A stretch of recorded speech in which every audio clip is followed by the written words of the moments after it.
So to me, I thought the Las Vegas cul-de-sac was the most perfect situation for everybody because you were close and you had your own house and it was easy for him to get around and the kids could just walk across the street, but you still had your own privacy. So what was so confusing to me is why did you go, who found Coyote Pass and why do you think Flagstaff? We still don't really know why we moved from the cul-de-sac. I swear, I don't know all the way. My kids still asking. You know, it's tough. Vegas has been good to us, and yet it doesn't feel like home. The family's track record is peppered with wild antics, but this financial fiasco takes the cake. Snapping up a colossal chunk of land in unfamiliar territory? That's not strategy, that's a head-scratcher. The hasty relocation, jumping the gun before even listing their 4 homes, is like driving with your eyes closed, bound to crash. And the cherry on the top? Believing that uprooting teenagers, swapping high schools like hats during their crucial years is just a walk in the park. It's not just a move. It's an academic roller coaster they didn't sign up for. Greedy managed to persuade his entire family that Flagstaff would be a more welcoming environment than the notorious Las Vegas. Yet, irony struck immediately after their move when Mary found herself ousted from her new Flagstaff home, courtesy of neighbors who were less than thrilled about having a polygamist in their midst. They uprooted and moved to yet another state notorious for its lack of tolerance. Meanwhile, unbeknownst to the OG3 Vibes, Cody had already scoped out and settled on the land in Coyote Pass before they even had the chance to lay eyes on it. The backdrop to their decision was then the recent mass shooting tragedy in Las Vegas that had just taken place before the discussion of the move, casting a shadow over the city's safety, a concern shared by some of the original Fives. This sentiment played right into Cody's hands, aligning perfectly with his narrative about leveraging their accumulated equity. "We have all this equity," he said. Greedy and Robber had been eyeing the equity amassed through the tireless efforts of the OG3 Vibes. Seizing the moment, they saw an opportunity to orchestrate a scheme that would strip the OGs of the fruits of their lifelong labor, a culmination of their blood, sweat, and toil. Cody had whisked Janelle away on a jaunt to the spot, and she was seemingly all in. Christine, on the other hand, got the grand tour via a scenic drive. For Christine, any time with Cody was a golden ticket, so a car ride with him was like winning the lottery. It's likely she was over the moon, ready to sign up for any adventure, while Cody, aiming to get her nod for the move, was probably showering her with affection, turning on the charm like a light bulb on a dark night. Robin, the maestro of micromanagement, was utterly rattled by the idea of Dayton morphing into your typical out-of-state college student. No. Cue the episode where Cody unveils his grand Flagstaff relocation plan to the Vibes, and there's Robin practically glowing in the spotlight of her own making. It's clear as day that she wasn't just another spectator in the audience. She was the puppeteer pulling the strings behind this entire Flagstaff PowerPoint presentation extravaganza laid out by Cody for the OG3 Vibes. Moreover, if Robin managed to anchor Aurora and Rihanna into an Arizona high school, they'd snag the golden ticket of highly reduced in-state tuition at a prestigious state university. This move was a strategic play in Robin's chess game, ensuring her kids stayed tethered to her side. And if Robin happens to grace these pages, let's be candid. Her actions paint a portrait of a vanity, selfishness, and greed, a spirit that's anything but gentle.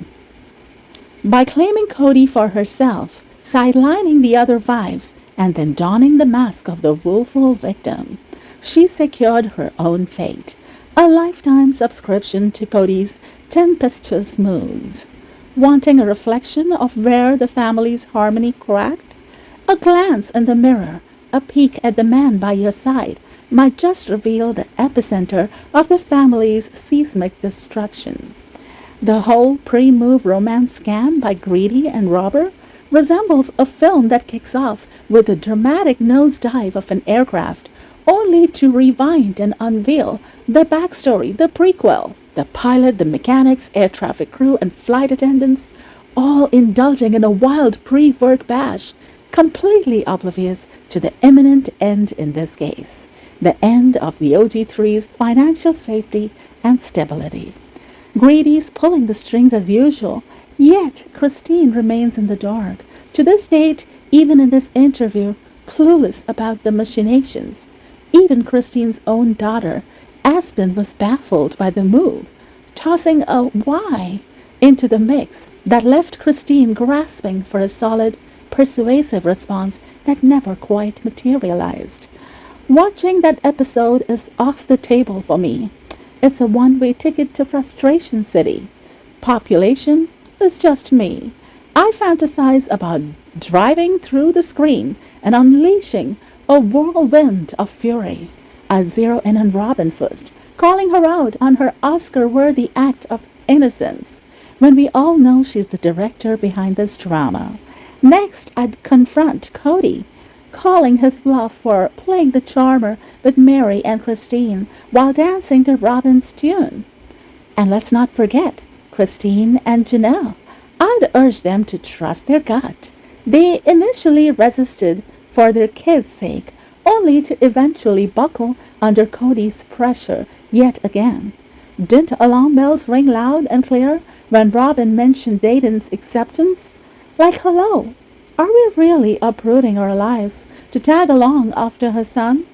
The thought of rewatching that episode, not happening ever. Lol. The real motive behind the relocation is hardly a mystery. It's a classic case of Cody's wishes taking center stage. Cody's whims are the script this family seems to follow. Rewind to the pre-Flagstaff era, and you'll find Cody orchestrating a Vegas-bound caravan, which we now know was in the name of adoration for his beloved Robin. It was a strategic move, wasn't it? Not just for love, but for logistics too. Her family base was there, offering a ready-made support network, with her sister stepping in as the nanny and her stepfather right around the corner. The notion that Flagstaff's relocation was also tailored to fit Robin's agenda seems less like coincidence and more like a pattern. And let's talk about Cody during that unveiling. His hair was having its own moment of crisis, channeling some serious Dr. Brown energy. It was complete with Cody's finger in the electrical socket style hairdo for sheer additional shock value when we looked at his head with that pokey hair, just in case we needed that shock value.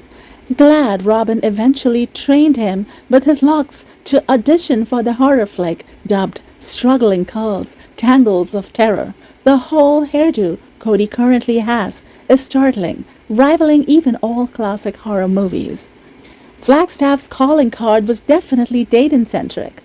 Toss in the rumor mill suggesting that show producers nudged them for a change of scenery, which explains why Christine would say she doesn't know why we moved.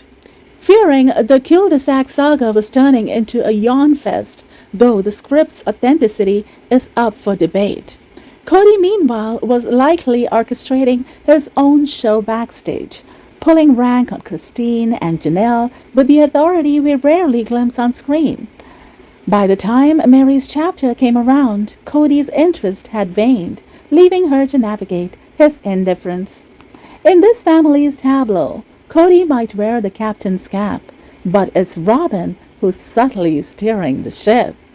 Cody may be the head, but Robin's the neck turning around that head, the covert commander in this intricate dance of family politics. The plot might just thicken with the possibility that Robin had her sights set on Flagstaff well in advance, pulling the strings by managing Dayton's college applications. It seems she was playing the long game, eyeing the horizon where the show's sunset loomed, strategizing a financial safety net for her brood. Her blueprint? A sprawling nest in Flagstaff, spacious enough to keep her chicks under her wings, well, indefinitely, envisioning a future where they'd flourish, land stellar jobs, and in turn ensure her golden years were cushioned and carefree without her ever having to do any job or take up any work. Meanwhile, Cody transformed into the ultimate charmer, weaving dreams of new beginnings to win over Mary and Christine's approval for the move. His tours of Flagstaff with them were nothing short of a theatrical production. His performance so over the top, it was cringeworthy. Watching him switch on the charm offensive with Mary was particularly infuriating. This duo, greedy and robber, could give seasoned romance scammers a run for their money. Their maneuvers so slick they'd put the most infamous online tricksters to shame. In their own uniquely all-American way, they've mastered the art of the romantic con, making them the quintessential homegrown scammer power couple. Cody unleashed a torrent of love bombing, and they bought into the illusion that a change of scenery would heal all relationship woes. Yet, astonishingly, not a soul has put him on the spot for these tactics in any of the tell-alls.